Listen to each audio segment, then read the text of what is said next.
Hi, my name's Marisa Littlefield, and I am a hospice registered nurse. I wanted to just share that I have what Princess Kate has. It's called hyperemesis gravidarum. This is in no way severe morning sickness. This is so much more. It's a condition in which you become debilitated. It's a life-threatening condition where you become malnourished, dehydrated, in some cases organ failure, also in the severe cases, God forbid, death. Many women are fighting for their lives. It's 1% of pregnancies that a woman will get hyperemesis gravidarum. These women are fighting for their life and the life of their child. It is nothing to mess around with. A day with hyperemesis gravidarum is so difficult. My story was 5 weeks into my pregnancy. I was throwing up about 5 to 8 times a day. I got a lot of support from family, but they did not know the extreme of the nausea and vomiting. A lot of people, since it was my first baby, were saying this is morning sickness. It should diminish by week 14. And in my head, I knew something was wrong, but it wasn't until week 8 where I was throwing up 25 times a day and taking ginger, taking crackers at the bedside, that I knew that something was wrong. I contacted my OB, and she did diagnose me with hyperemesis gravidarum after I did have to go to the ER for dehydration. It is so depressing to be on the floor, the bathroom floor, throwing up hour after hour after hour. Think of your worst stomach flu, your worst hangover, and just live that. You know that that's going to stop, the next day, or if it's a stomach flu, within 5 days or so. But this doesn't. It just continues. Some cases, the women will have it for 5 months. In other cases, it will go as far as 9 months until the baby comes. And so it is unpredictable. You really don't know what you're going through.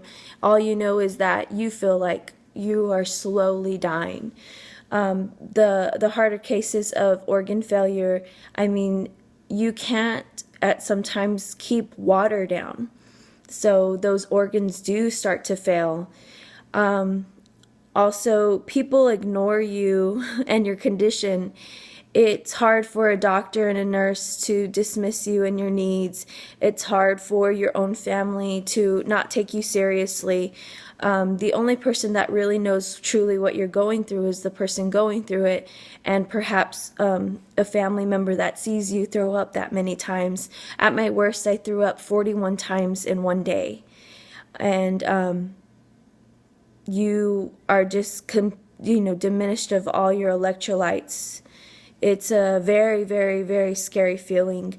I am on my first pregnancy, so I don't have other children, but other children are affected. You can't cook for them. You can't take them a bath. You can't even take yourself a bath. Many women are needed to be taken care of that way. You can't wash your face, brush your teeth, even makes you throw up. So it's completely humiliating at times to have somebody help you. And those are very intimate moments, a shower, finding somebody that you trust to help you with that. And your children, you feel guilty because you can't cook for them or give them what they need, and it's hard to explain the situation to them. Working is a no-go for many women. I had to stop working for about a month and a half. I took a short-term disability, and fortunately my boss and my upper management were very supportive in that. Some ladies are not so lucky. I did have to only take a short-term disability leave, a short leave, because I bought a house this year, and so finances were very, very tight, and practically had to force myself to go back to work. And many of my patients are very understanding, and so it's something, of course, that they can't get. So they were happy to see me back, but also just working in those conditions. Think about you having a stomach flu.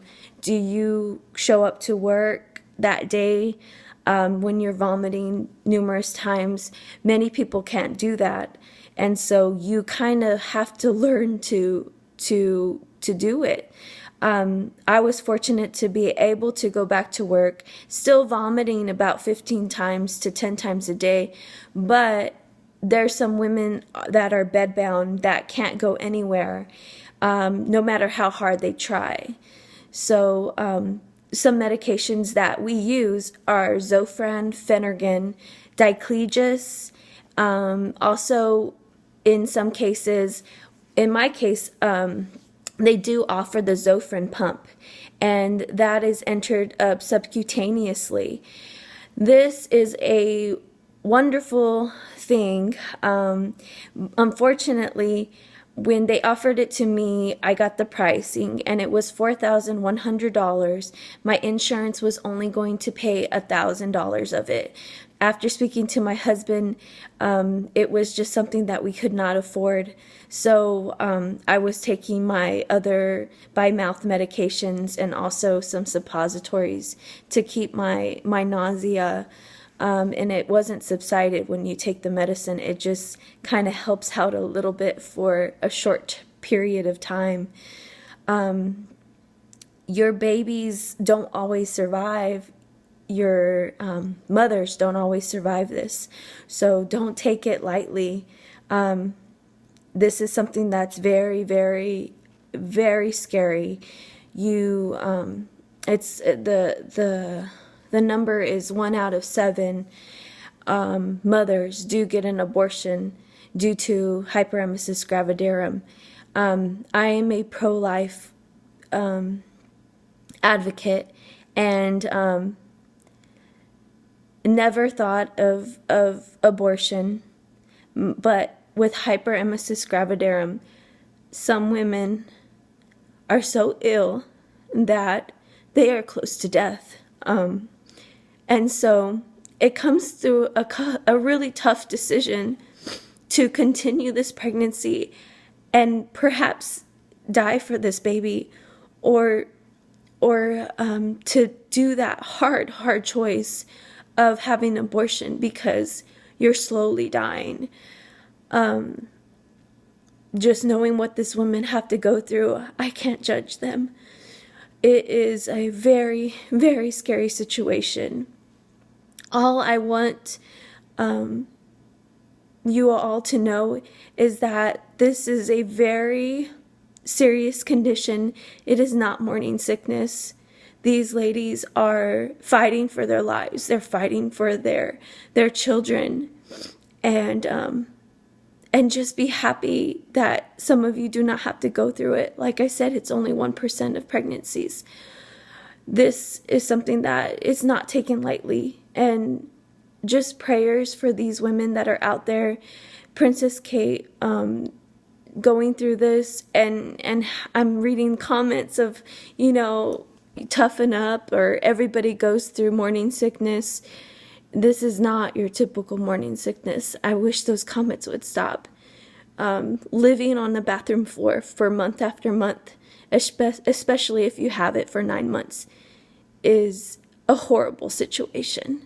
Depression sets in, and sometimes suicide. It's not to take lightly. thank you so much for your time, and please begin to educate yourself before you start talking about something that you know nothing about. These women are fighting every day, and we appreciate your support. God bless you.